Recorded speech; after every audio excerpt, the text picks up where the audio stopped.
What is this great fun of show going on in India? Prime Minister Narendra Modi is celebrating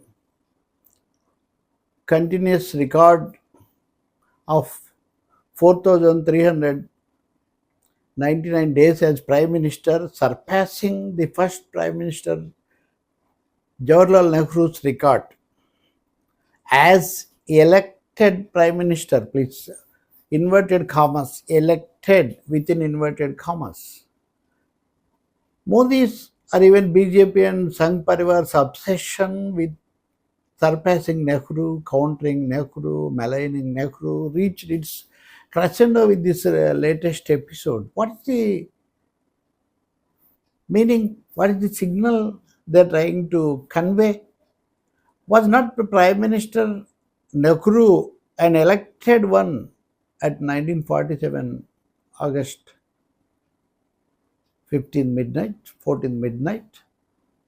Was he an appointed Prime Minister by Britishers? Was he a nominated Prime Minister by Lord Mountbatten? No, no. Certainly he is one of the foremost leaders of India's freedom struggle. And he was president of Congress party for many times. And more than that, Jawaharlal Nehru Congress party won 208 seats of Constituent Assembly, where 296 were on the basis of elections and 93 were allotted for princely states. Of these 296 seats, Congress won 208 seats. So once Jawaharlal Nehru is Congress president, he destined to be the Prime Minister of India. This was known to entire country, entire world. More than that, Jawaharlal Nehru by the time was already a world figure. Even Nelson Mandela in his autobiography says that they were standing in queue to meet Jawaharlal Nehru.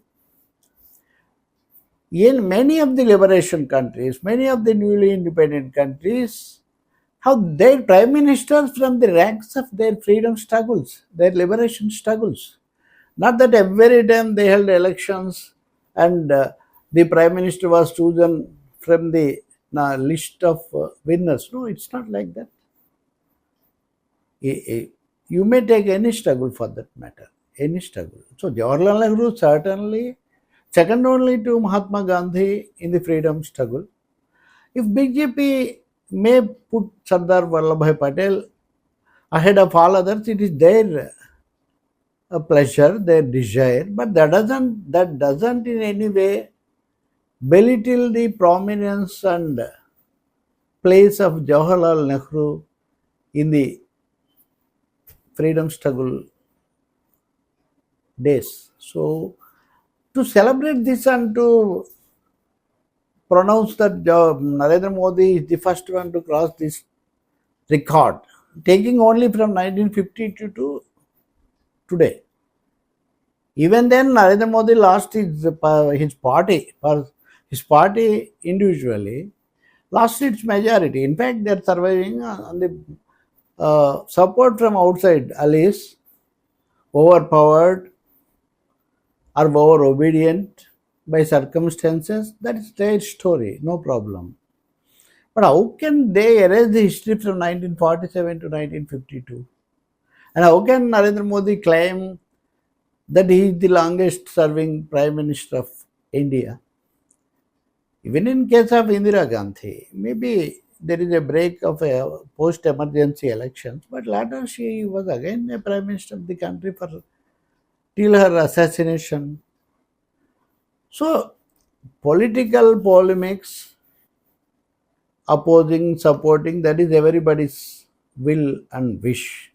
But to distort history, to project history in a particular fashion so as to choose, so as to pose, so as to project an individual or an institution or an organization or a particular government is not fair. With all frankness, one should admit that Jawaharlal Nehru undoubtedly is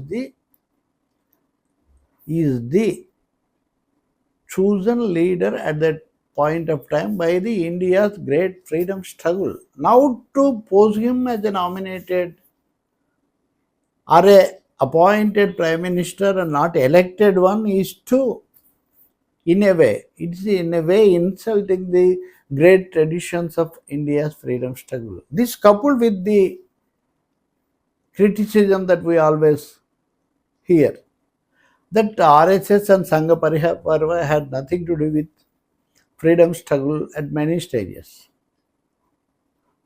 So, on the other, so they are not only here, they are disowning the continuation of winning of freedom and Jawaharlal Nehru becoming the prime minister. So, Modi is celebrating the 3 times itself is a big record.